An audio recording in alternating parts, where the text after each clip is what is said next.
पोरगं म्हटलं बाबा या वयात आणि तुम्हाला कशाला मोबाईल पाहिजे? दिवसभर म्हटले मोबाईलवरती तू तासन तास जगभरातल्या मित्रमैत्रिणींशी बोलत असतो. आता मीही मोबाईल घेतलाय, कधीतरी मलाही फोन लावत जा. या रूम मधून त्या रूम मध्ये रेंज असेल तर कधी कधी माझ्याशी बोलत जा. जगातल्या सगळ्या माणसांसोबत बोलायला वेळ हो, पण घरातल्या म्हाताऱ्या माणसांसोबत आपल्याला बोलायला वेळ. इथं दोनही बाजू आहेत. बाप म्हणून पोराला घडवण्याची मजा घेता आली पाहिजे आणि मुलगा म्हणून बापाला आदर देण्याचं सामर्थ्य स्वतःकडे बाळगता आलं पाहिजे. या दोनही गोष्टी मुलांनी आणि वडिलांनी एकमेकांकडनं समजून घेतल्या पाहिजे. म्हणजे तुम्हाला गमत सांगतो, एक शेतकरी त्याची जनावरं हरवली होती आणि ते सगळ्या गावात जनावरं शोधत होते. ज्याला जाईल त्याला विचारायचं की माझी जनावरं सगळ्या हरवलीत, पुढे बघितली का? कुणाला टाइम आहे तुझी जनावरं बघायला? ते बाबा दुसरीकडे बघ म्हणायचे. एकही माणूस त्याला सांगायला तयार नाही की तुझी जनावरं इथे इथं बघितलीत. सगळेजण आपल्या आपल्या तंद्रीत आहेत, आपल्या आपल्या टेन्शन मध्ये. शेवटी कंटाळा शोधत शोधत फिरत होता. एका बांधावरती झाडाच्या खाली एक शेतकरी बसलेला होता. ते शेतकरी पण एकदम टेन्शन मध्ये होतं. सकाळीच त्याच्या बायकोचं त्याचं भांडण झालं आणि हे त्याला जाऊन विचारतंय जनावरं हरवलीत, पुढे बघितली. त्याला असला राग आला, त्यानं गोफण घेतली ना असा दगड फिरकावला. हे बिचार गोळ होतं. ह्याला वाटलं हे सांगतंय त्या दगडाच्या दिशेनं जनावर आहेत म्हणून. जिकडं दगड फिरकवला तिकडं बघायला गेले आणि सुदैवानं त्याच दिशेला त्याला त्याची जनावरं सापडली. हे इतकं खुश झालं, म्हणजे अख्ख्या गावात सगळ्यांना विचारत होतं जनावरं कुठे आहेत, कुणीच सांगायला तयार नाही. आणि यांनी बरोबर सांगितलं. म्हटलं 10 गाय आहेत, याच्यातली एक लंगडी गाय आहे. म्हटलं ती त्या शेतकऱ्याला गिफ्ट देऊन टाकू, त्याच्यामुळे बाकीच्या सापडल्यात. म्हटलं ती लंगडी गाय घेऊन ते त्या शेतकऱ्याकडे चाललंय.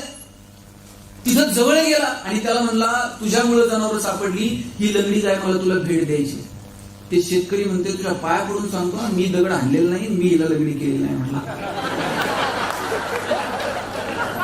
कुणी कुणाचं ऐकायलाच मोकळं नाही हो. प्रत्येक जण आपल्या आपल्या तंद्रीत आहे. हे म्हणतोय बाबा मी म्हणतच नाही तू दगड आणलाय, ही घे तुला. तुला शेवटचं सांगतो मी काही केलेलं नाही. म्हटलं बरं तिकडून घोड्यावर एक येत होता. ह्या दोघांची एवढी भांडणं त्या घोडेवाल्यानं ऐकली. त्या घोडेवाल्याकडे दोघं गेले. हे म्हणतंय माझी लंगडी गाय, ह्याला गिफ्ट द्यायची, ह्याला भेट द्यायची. ते म्हणतंय शपथ घेऊन सांगतो मी दगड आणला नाही. घोड्यावाला म्हणला तुम्ही दोघं गप्प बसा. म्हणलं हे घोडं मी इकत आणलंय, मी काय चोरून आणलंय काय? म्हणले घेणं नाही देणं. या तिघांची एवढी भांडणं शेवटी राजापर्यंत गेली. बरं राजाचं ऑलरेडी 2 राण्या, दोघींसह भांडणं झाली. दोन्ही यानं राजवाड्याच्या बाहेर काढलेल्या. आणि हे तिघांचं जाऊन काय चाललंय? हे म्हणतंय माझी लंगडी गाय ह्याला द्यायची, ते म्हणतंय मी दगड आणला नाही, हे म्हणतंय घोडा मी विकत आणलाय. राजा म्हणला तिघं बाहेर. तुम्हीच काय म्हणला अख्खं प्रधानमंडळ जरी आलं ना तरी राण्याला लाभ घेणार नाही म्हणलं.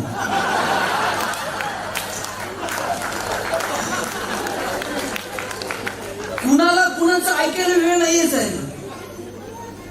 म्हणजे माणसं सगळे टेन्शन मध्ये आपल्या आपल्या तंद्रीत आहेत. त्यातून कधीतरी बाहेर आलं पाहिजे. गणेश मी तुला तुझ्या सगळ्या टीमला धन्यवाद देईल की फादर्स डेच्या निमित्ताने किमान ऐकण्यासाठी तुमचा मंच एवढी गर्दी करू शकतो.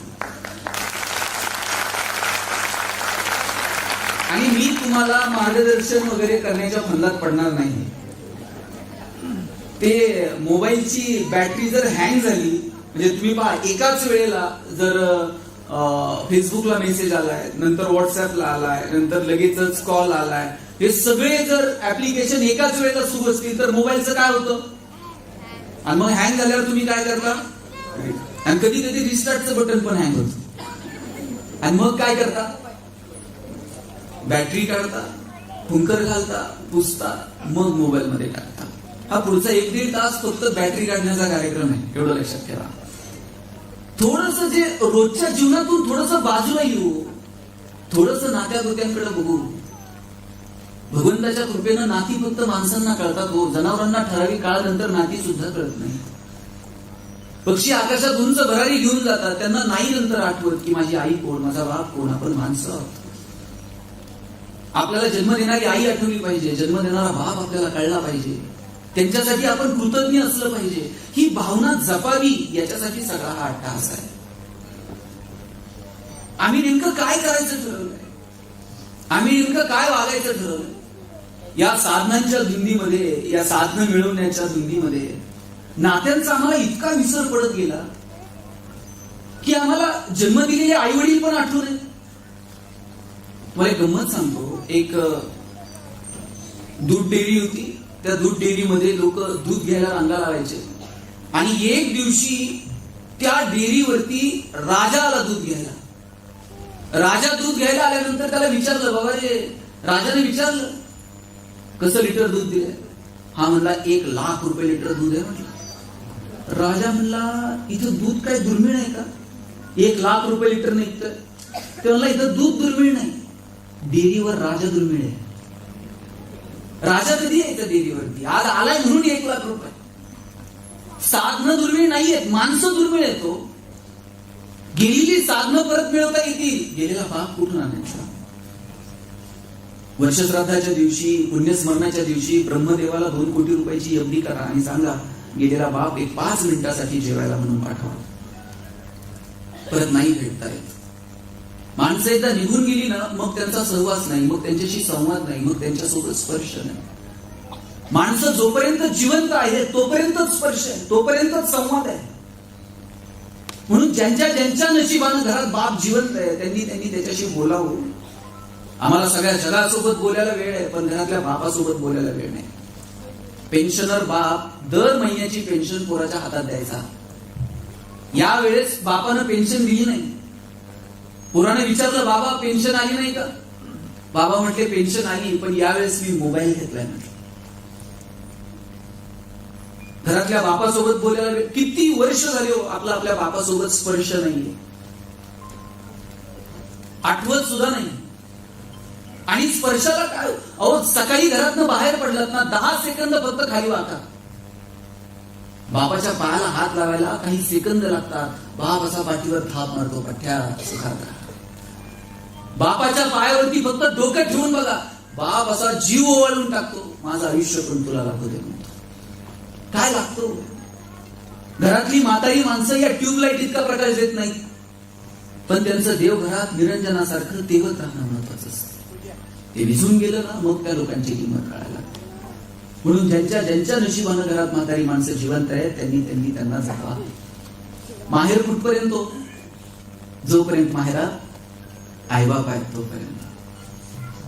माहेरी गेला, माहेरातला शेवटचा धागा म्हणजे बाप असतो.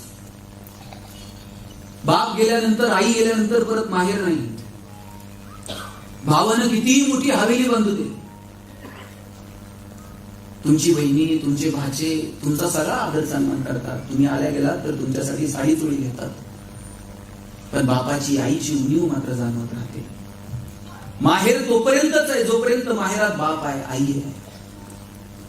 माहेरावरून तुम्ही जर सासरी यायला निघालात तर तुमच्या बापानं, तुमच्या आईनं कधी तुमची पिशवी रिकामी पाठवली का? 4 शेंगा घालून देईल, 4 वांगे घालून देईल, काय देऊ आणि काय नाही असं होऊन जातं. मला वाटतं कोणत्याही लाभाची अपेक्षा न करता तुमच्यावरती भरभरून प्रेम करणारे या जगात जर कोण आहे ना, तर तुमचा बाप आहे, तुमची आई आहे. प्रत्येकाच्या इथं बसलेल्या सगळ्या महिलांना न चुकता आपल्या बापाचा फोन येत असेल. वडील जर आता रिटायर झालेले असतील आणि रिटायरमेंट नंतर कधीतरी सकाळी पीक अवर मध्ये आपण गडबडीत असतो, कामात असतो आणि सकाळी वडिलांचा फोन येतो. आपण गडबडीतच विचारतो, हा बाबा बोला, काय काम? बाबा म्हणतात काही नाही ग, तू बरी आहेस ना? हा, तेवढंच विचारायचं होतं. खरं तर खूप बोलायचं असतं, पण तुम्ही गडबडीत आहात, तुम्ही कामात आहात. वडील एवढंच विचारतात, पुरी तू बरी आहेस ना, आणि फोन ठेवून देतात. आणि प्रत्येक फोनच्या वेळेला वडिलांचं एक वाक्य असतं जे काही चिरून जातं जर आपण संवेदनशील असू तर. बाप पुरीला सांगत असतो, बाळा मी असेपर्यंत येत जा, जोपर्यंत मी आहे तोपर्यंत येत जा, भेटत जा. मुलगा सून सेवा करतात, त्यात प्रेम असेल, कर्तव्याची भावना असेल. तूही आठवड्यातून एकदा व्हिडिओ कॉल करतेस की, पण तरी सुद्धा मी असेपर्यंत येत जा. किती करतो बाबा? आई बाळण, बाळण त्या शब्दाचा अर्थच आहे बाळ किंवा अंत. आई प्रसूती वेदना सहन करत असते आणि बाप मात्र हॉस्पिटलच्या बाहेर, त्या ऑपरेशन थिएटरच्या बाहेर हेरझारा मारत असतो. आईला आत प्रचंड वेदना होत असतात, पण बापाचं सुद्धा काळीज आधी पिळवटून निघालेलं असतं. जन्म झाल्यानंतर तुम्हाला भेटायला येतो, तुम्हाला जवळ घेतो. झोप येत नाही म्हणून तासन तास बाप खांद्यावरती घेऊन मिरवतो. कितीतरी वेळा बाप आपल्याला खांद्यावर घेऊन फिरलाय. कधी मंदिराची घंटा वाजवण्यासाठी, कधी शाळेत जाण्यासाठी. पहिल्यांदा ज्यावेळेस बाप आपल्याला शाळेत घेऊन जातो ना, अलगद हात सोडून देतो, पाणावलेले डोळे पुसतो आणि मागं फिरतो. बाप जेव्हा आपल्याला सायकल चालवायला शिकवतो, बाई नीट हँडल नीट पकड, ब्रेक इथे असतंय, हा चल चल, अलगद सोडून देतो, मागे उभा राहतो ठामपणे तुमचा प्रवास पाहण्यासाठी. किती करतो बाप. पहिल्यांदा तुम्हाला कॉलेजला घेऊन जातो त्यावेळेस अस्वस्थ असतो, पण ती अस्वस्थता तो दाखवत नाही. तुम्ही कॉलेजमधून घरी येईपर्यंत तो चिंतित असतो. तुमच्या लग्नामध्ये असा तुरा काढून मिळवत असतो बाप, छाती काढून चालत असतो, सगळ्यांना सांगतो पोरीचं कल्याण झालं, पण कन्यादान झालं ना. जावायच्या हातात हात देताना मान खाली घालतो आणि सांगतो, जावाई बापू सांभाळून घ्या. तर हाताच्या फोडाप्रमाणे पोरगी जपली हो, सांभाळून घ्या. किती करावं अहो. बाप सुनेचा हात म्हणजे सून ज्यावेळेस घरात स्वीकारतो त्यावेळेस तिच्या बापाला सांगत असतो, सून नाही हो, आमची पोरगी आहे. आणि आपल्या पोरीचा हात कुणाच्या तरी हातात देताना सांगतो, तळ हाताच्या फोडाप्रमाणे जपलीये, सांभाळून घ्या. हा बाप जोपर्यंत जिवंत आहे तोपर्यंत त्याच्याशी बोला, तोपर्यंत त्याच्याशी संवाद साधा. जोपर्यंत त्याच्या जीवनात त्याची अर्धांगिनी असते, जोपर्यंत त्याची पत्नी असते, तोपर्यंत वाघासारखा असतो बाप. पण ज्या वेळेस त्याची पत्नी त्याला सोडून जाते, खरं तर आतून भितरलेला असतो, आतून खचलेला असतो, पण दाखवत नाही. ऍडजस्ट करून घेतो सगळ्यांसोबत. नातवासोबत खेळतो, नातीसोबत खेळतो, नातवासोबत खेळताना घोडा करतो. नातवाकडनं स्मार्टफोन कसं वापरायचा ते सुद्धा शिकून घेतो. कधीतरी सुनेला म्हणतो, हातात राखी बांधशी. विस्कटलेली नाती पुन्हा नव्यानं जोडण्याचा तो प्रयत्न करतो. मुलाचं लग्न होत असताना मन सावरून घेतो, मन बांधून घेतो. एक नवीन अंक, एक नवीन प्रवासाला त्याच्या सुरुवात झालेली असते. काय होईल जगणं. आणि अशा वेळेला बाप कधीतरी आठवड्यातनं फोन करतो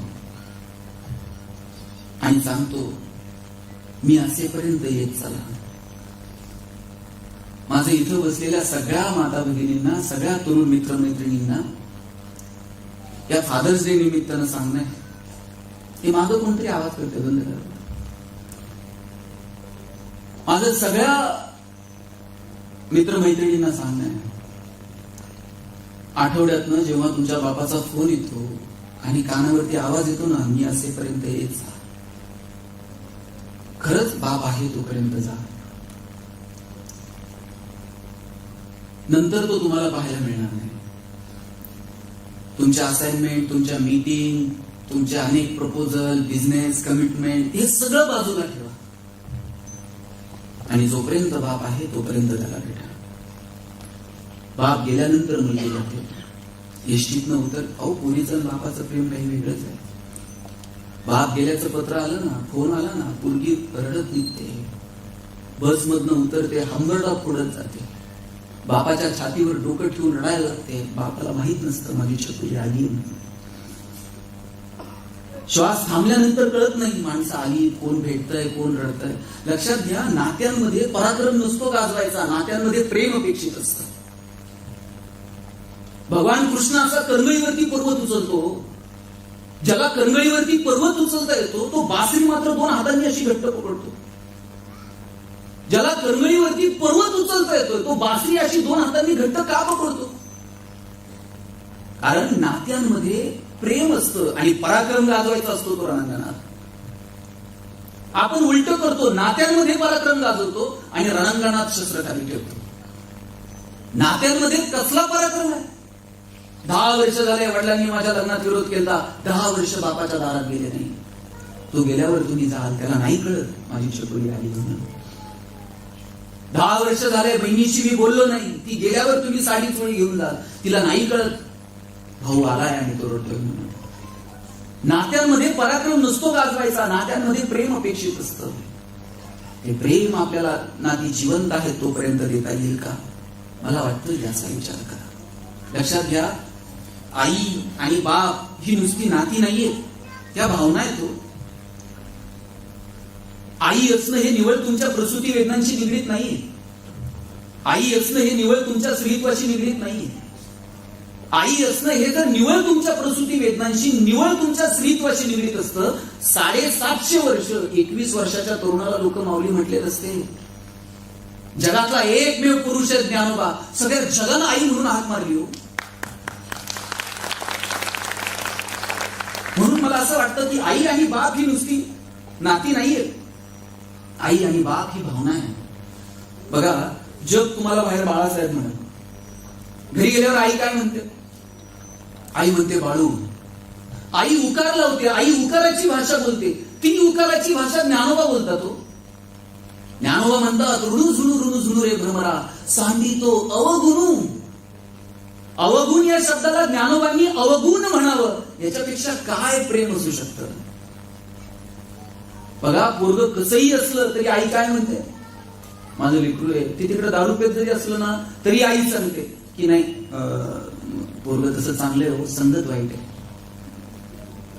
पोरग मोठं असलं तरी आई सांगते की नाही, ते हुशार आहे हो, पण अभ्यास करत नाही.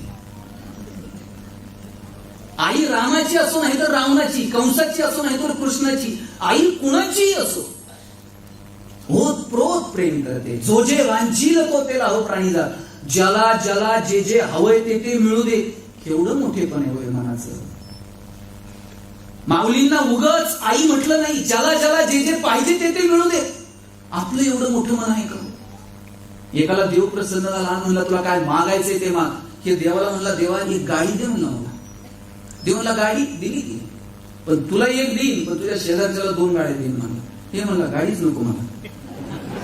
शेजारच्याचा काय संबंध? म्हणला गाडी नको म्हणला, बंगला दे म्हणला. तुला एक बंगला देईन, पण शेजारच्याला 2 द्यावं लागतील.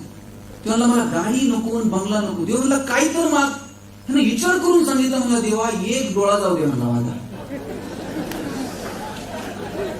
म्हणले का? शेजारच्याचे 2 गेले पाहिजे. ही भावना हो आपली. म्हणजे असं मला नेहमी वाटतं. बघा, आपले ना अडचण काय झाली माहितीये का? आपलं सुख, आपला आनंद आपलं हो. आई बाप मुलं घरात एकत्र बसणार, बोल करून एकमेकाशी गप्पा मारणार, एकत्र जेवण करणार, मजा आहे, आनंद आहे. पण आपली अडचण काय झाली माहितीये का? आपला आनंद हा इतरांच्या क्रिये प्रतिक्रियेवरती अवलंबून आहे. इतर लोक आपल्याविषयी काय विचार करतात त्याच्यावरती आपला आनंद अवलंबून आहे. समजा ताई लाईट गेली, काय करता तुम्ही? ते काळी पेटी लाईट ते नंतर पहिल्यांदा आपण बघतो शेजारच्याची आहे का, आणि शेजारच्याची असल्यावर किती वाईट वाटते. बाई आपलीच कशी गेली आणि त्यांची कस काय कोणाच ठाऊ. आणि शेजारच्याची नसल्यावर इतकं बरं वाटतंय सरपंच, असं वाटतंय सगळ्या गावाचीच गेली, 2 दिवस नाही आली तरी जमते. म्हणजे दुःख हे सार्वजनिक असलं पाहिजे आणि आनंद आपला आपला असला पाहिजे. पण आईची भावना अशी, जो जे वांछील तो ते लाहो प्राणीला, ज्याला ज्याला जे जे हवे ते मिळू दे. मनाचा हा मोठेपणा ज्ञानोबांमध्ये पाहायला मिळतो आणि म्हणून ज्ञानोबांना आई म्हटलं गेलं. जसं मी म्हटलं की आई असणं हे तुमच्या स्त्रीत्वाशी निगडीत नाही, अगदी तसंच बाप असणं हे सुद्धा तुमच्या निवळ पुरुषत्वाशी निगडीत नाही. घरातला पुरुष गेल्यानंतर कितीतरी स्त्रिया कर्तृत्वानं पुढे उभ्या राहिल्या, आपल्या मुलाला घडवलं. किती उदाहरणं सांगू की ज्यांनी एका आईनं बाप माणूस म्हणून कुटुंबामध्ये काम केलं. लांबचं कशाला लावून मी तुम्हाला अहिल्याबाई होळकरांचं उदाहरण दिलं. एक स्त्री, अहिल्याबाई आपल्या चोंडीच्या आहेत. होळकरांच्या घरच्या सून झाल्या, शिंद्यांची पोरगी. आणि होळकरांच्या घरची सून झाल्यानंतर म्हणजे वडिलांनी शिकवलं, मोठं केलं, त्यांच्या वडिलांना मानावं लागेल. अहिल्याबाईंनी शिकलं पाहिजे, त्यांनी शस्त्र जाणलं पाहिजे, त्यांनी शास्त्र जाणलं पाहिजे, त्यांना नीतीशास्त्र कळालं पाहिजे, धर्मशास्त्र कळालं पाहिजे, न्याय व्यवस्था कळली पाहिजे. याच्यासाठी वडिलांनी पुढाकार घेतला आणि आपल्या मुलासाठी हीच मुलगी म्हणून होळकरांनी घरची सून करून घेतलं. अहिल्यादेवी इंदोरला गेल्या. अहिल्यादेवींचे वडील वारले, आई गेली, पती गेला, सासरे गेले, मुलगा गेला, जावाई गेला, लेक गेली. अहिल्यादेवी एकट्याच राहिल्या आणि एकट्या राहिल्यानंतर राघोबा दादांना वाटलं की इंदोर आपण घेऊन ताब्यात. 5-10 हजाराचा फौज फाटा घेऊन आले शिपरी नदीच्या काठावरती आणि अहिल्यादेवींना कळालं की इंदोर घ्यायला राघोबा दादा आले. अहिल्यादेवी एक स्त्री आहे, पण राघोबा दादांना पत्र लिहिलं, राघोबा दादा दान म्हणून जर मागाल ना तर तुमच्या वाट्याचं दान तुम्हाला देऊन टाकू, पण हिसकावण्याच्या दृष्टीने जर आला असाल तर 2000 महिलांचा फौज फाटा घेऊन स्वतः अहिल्या रणांगणात उभी राहील आणि हातात भाला घेऊन उभी राहील. राघोबा दादांना पत्र लिहिलं. विचार करा, मी जर हरले तर इतिहास मला नावं ठेवणार नाही, पण महिलांच्या फौजेकडून तुम्ही जर हरलात तर इतिहास त्याची काय नोंद ठेवी. राघोबा दादांनी पत्र लिहिलं, अहिल्या मी लढायला नाही, तुझा मुलगा गेला म्हणून तुला भेटायला आलं. उलट पत्र पाठवलं राघोबा दादांना अहिल्यादेवींनी. मग त्याच्यासाठी 5-10 हजारांचा फौज फाटा कशाला, पालखीत बसून या, स्वागत करेल अहिल्या तुमचं. अहो एक स्त्री बापासारखं लढली, कणखरपणे समोर गेली. म्हणून मी म्हणतो की आई असणं आणि बाप असणं हे निवळ तुमच्या स्त्रीत्वाशी किंवा पुरुषत्वाशी निगडीत नाही. ती एक भावना आहे, ती भावना आपण समजून घेतली पाहिजे. बाप म्हणून आपण आपल्या मुलाला नेमकं काय द्यायचं हे ठरवलं पाहिजे. आपल्या डोक्यात एक पक्क आहे की 7 पिढ्या पुढे एवढं बाप म्हणून मी निर्माण करून ठेवेल. लायकी निर्माण करावं कमवायची. तुम्ही किती कमवून ठेवा, पोरगं नालायक असलं तर 2 दिवसात उडवते. पण तुम्ही जर त्याच्या मनगटात कमवण्याची रग निर्माण केली, लायकी निर्माण केली, लढतंय त्याच्या मार्गावरती, त्याच्या मनगटाच्या जोरावरती कमवते ते. पण बाप म्हणून तो विचार, तो संस्कार आम्हाला येणाऱ्या पिढीला देता येईल का याचा विचार करू. इथं दोनही बाजू आहेत. बाप म्हणून पोराला घडवण्याची मजा घेता आली पाहिजे आणि मुलगा म्हणून बापाला आदर देण्याचं सामर्थ्य स्वतःकडे बाळगता आलं पाहिजे. या दोनही गोष्टी मुलांनी आणि वडिलांनी एकमेकांकडनं समजून घेतल्या पाहिजे. बाप म्हणून आपण जे पेरू मुलांच्या बाबतीत तेच उगवतो. गहू पेरून साहेब ज्वारी उगवते का? आपण सगळी खेड्यापाड्यातली माणसं. बाजरी पेरून हरभरा उगवते का? तुम्ही जे पेरणार आहात तुमच्या मुलांच्या बाबतीत ते उगवत असतात. काय पेरायचं ते ठरवा. आणि माझा दावा आहे, आपण सांगू तसं मुलं वागत नाही का? आपण जसं वागू तसं मुलं वागतात. आपण काय वागायचं ठरवलंय. म्हणजे बाप पोराला सांगते व्यसन करू नये आणि घरी गेल्यावर बापच पोराला सांगते 10 जरा चुलीवर सिगरेट पेटून आण. ते पोरगा असं ते बापाकडे जसं ऑलिम्पिकची ज्योत घेऊन आले. बाप कानातनं धूर काढतो, नाकातनं धूर काढतो, सगळ्या गावात सांगतो जादूगार बाप आहे. तुम्ही काय पेरायचं ठरवलं? अहो तुकाराम महाराजांना हेवा वाटला स्वतःच्या बापाविषयी बोलताना. ते म्हणले आमच्या बापाची मिराशी गा मिरवीनं पांडुरंगा तुझी चरण सेवा. तुकाराम महाराज म्हणतात की आम्ही आमच्या बापानं जी मिराशी घालून दिली ती आम्ही आमच्या डोक्यावर मिरवू. तुझी मिराशी गा पांडुरंगा. काय काय म्हणावं या गोष्टी. तुकाराम महाराजांना वाटलं की आपल्या बापानं जो आदर्श घालून दिला तो आम्ही मिरू आयुष्यभर. आपल्या बापाचं जे कर्तव्य, आपल्या बापानं जे कर्तृत्व उभं केलं ते पोरांना मिरवावं असं वाटलं पाहिजे. आणि पोरांनी असं कर्तृत्व करावं की आपल्या बापाला ते मिरवावं वाटलं पाहिजे.